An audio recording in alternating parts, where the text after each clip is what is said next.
Hey everyone, welcome to Mike's Podcast, Episode 4, or should I say, Mike and the Mad Pod, Episode 1. Shout out to my Uncle Chris for the name. Of course, the homage to the great Mike and the Mad Dog, Mike Francesa and Chris Russo. And hopefully Mike Francesa, who is retiring on December 15th of this year, can take a listen to this channel. And Mike, if you're listening, this is my official job application. So for you guys today, I'm going to shift away from baseball and actually do something I've really wanted to do for a while. I'm going to give you my Week 9 NFL picks, what I think, 3 teams. I'm going to give you, if you're feeling like in the betting spirit this week, I'm going to give you 3 teams you should take a look at. So let's get started. All right, Week 9 of the NFL football season, where that playoff picture just begins to come in focus. We start to see teams emerge as real contenders to make a run like the Philadelphia Eagles, and teams that look like they should be running home like the San Francisco 49ers. We see fantasy football owners giddy with playoff aspirations and owners nauseous with disgust. But in this league of such uncertainty and confusion, I'm here today to give you my 3 picks that will make your football fandoms a little more certain.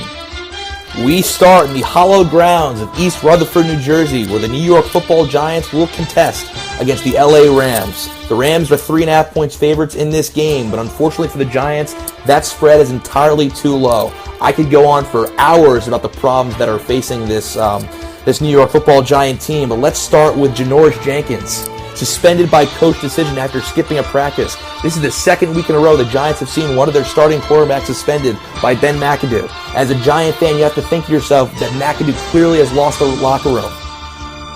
Not sure if moving forward they're going to be able to play for him. We're not going to be able to see if this defense can capture the magic they had last year.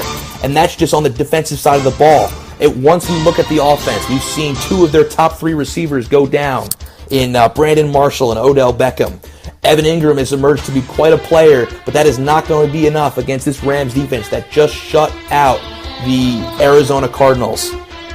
Giants have had some success running the football of late, but you have to imagine with that mediocre offensive line, that may have been a flash in the pan. No-brainer for me on this one. Rams win this contest 27-13. On to the next pick. Now, we move to a division at the start of this year I would have said was going to be extremely mediocre. But we've seen the Jacksonville Jaguars in the AFC South emerge as true playoff contenders. Deshaun Watson turning into the best quarterback in Texas. Yes, you heard that right. I said that, being a Cowboy fan. The best quarterback in Texas comes from Houston, not Dallas. And that's the game we move to. We move to Houston, where the Texans play home to the struggling Indianapolis Colts. The Colts have not been able to recover from the loss of Andrew Luck. Jacoby Brissett was a great move of getting him, but he has not been able to do the same job. Jack Doyle has emerged as a great young tight end, but that is not going to be enough to overcome this Houston team. The Colts' lack of playmaker on defense. Vontae Davis is getting up there in age. He's not the same player he was, and that's a defense that's allowed 30 points on the defensive side of the ball.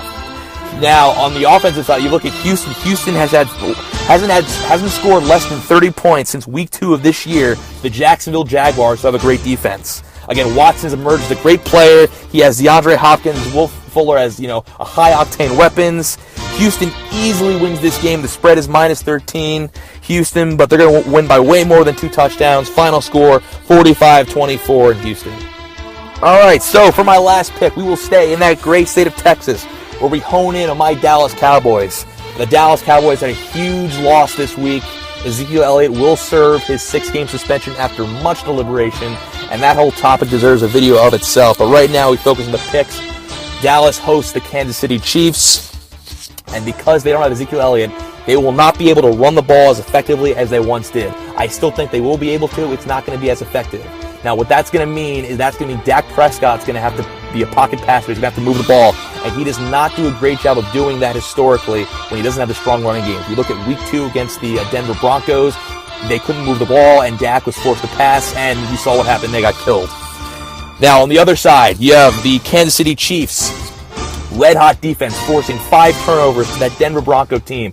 Obviously, they're not that good, but 4 or 5 touchdowns, including a defensive turnover. It's going to be tough for the Dallas offense to overcome that. And if you look at Kansas City's offense, with that mediocre, putrid secondary of Dallas, look for guys like Travis Kelce and Tyreek Hill to have big games. They're going to put up, probably 3 touchdowns between the 2 of them. it's a -1 spread. Kansas City's the favorite, but I don't even think it's going to be close. I think they're going to blow them out. Final score, I'm going to pick, it's tough, 31-21. Dallas loses by 10 at home, and really we start to see a decline because of the loss of Elliott. All right, guys, there you have it. My Week 9 NFL picks. Thank you guys so much for tuning in. And please let me know what you think of this different dynamic. Obviously, my first football video, so it's going to be a little bit different. But let me know your thoughts, and thank you so much for tuning in.